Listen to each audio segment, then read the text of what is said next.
Om Shanti. Balm दादा मधुबन। आज की मधुर मूल्य 17/4/2025। मीठे बच्चे, यह रूहानी हॉस्पिटल तुम्हें आधा कल्प के लिए एवल हेल्दी बनाने वाली है। यहाँ तुम देही अभिमानी होकर बैठो। टेस्ट धंधा आदि करते भी कौन सा डायरेक्शन बुद्धि में याद रहना चाहिए। उत्तर, बाप का डायरेक्शन है तुम किसी साकार व आकार को याद नहीं करो। एक बाप की याद रहे तो विकर्म विनाश हो। इसमें कोई ये नहीं कह सकता कि फुर्सत नहीं, सब कुछ करते भी याद में रह सकते हो। ओम शांति। मीठे मीठे रूहानी बच्चों प्रति बाप का गुड मॉर्निंग। गुड मॉर्निंग के बाद बच्चों को कहा जाता है बाप को याद करो। बुलाते भी हैं, हे पतित पावन आकर पावन बनाओ।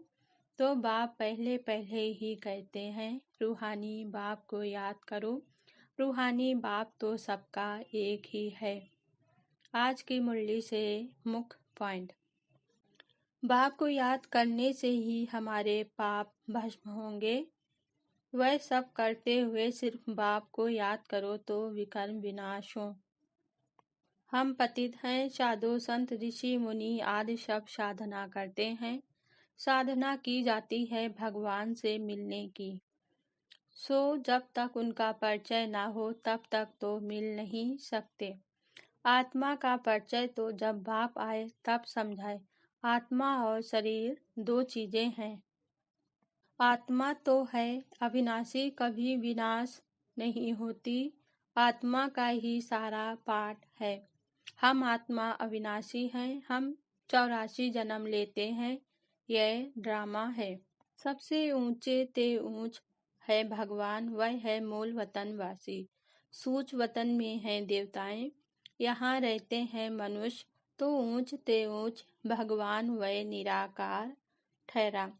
अभी है कलयुग का अंत और है भी प्रजा का प्रजा पर राज।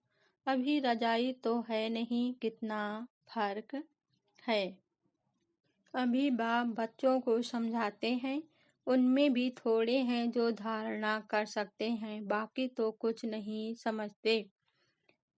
बाप बच्चों को कितना प्यार से समझाते हैं, बच्चे बहुत बहुत मीठे बनो। मुख से सदैव रत्न निकलते रहे। तुम हो रूप बसंत, तुम्हारे मुख से पत्थर नहीं निकलने चाहिए। ऊंच ते ऊंच बाप ही आकर सबको सद्गति देते हैं, उनसे बड़ा कोई है नहीं। यह ज्ञान की बातें तुम्हारी में भी नंबरवार धारण कर सकते हैं। धारणा नहीं कर सकते तो बाकी क्या काम के रहे। कई तो अंधों की लाठी बनने के बदले अंधे बन जाते हैं। अपनी सद्गति करने का पुरुषार्थ तो करना चाहिए। देही अभिमानी बनना है। हर एक अपने को देख सकते हैं कि हम क्या सर्विस करते हैं। अच्छा, धारणा के लिए मुख्य सार। पहली पॉइंट, रूप बसंत बन, मुख से सदैव रत्न निकालने हैं। बहुत बहुत मीठा बनना है। कभी भी पत्थर कटु वचन नहीं निकालना है। दूसरी पॉइंट, ज्ञान और योग में तीखा बन अपना और दूसरों का कल्याण करना है। अपनी ऊंच तकदीर बनाने का पुरुषार्थ करना है। अंधों की लाठी बनना है। वरदान आज बाबा ने दिया। त्रिस्मृति स्वरूप का तिलक धारण करने वाले संपूर्ण विजयी भव। स्पष्टीकरण, स्वयं की स्मृति, बाप की स्मृति और ड्रामा के नॉलेज की स्मृति, इन्हीं तीन स्मृतियों में सारे ज्ञान का विस्तार समाया हुआ है। नॉलेज के वृक्ष की ये तीन स्मृतियां हैं। जैसे वृक्ष का पहले बीज होता है, उस बीज द्वारा 2 पत्ते निकलते हैं, फिर वृक्ष का विस्तार होता है। ऐसे मुख्य हैं बीज, बाप की स्मृति, फिर 2 पत्ते अर्थात आत्मा और ड्रामा की सारी नॉलेज।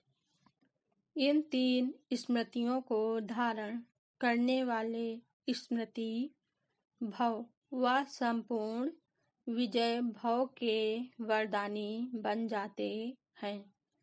स्लोगन आज बाबा ने दिया, प्राप्तियों को सदा सामने रखो तो कमजोरियां सहज समाप्त हो जाएंगी।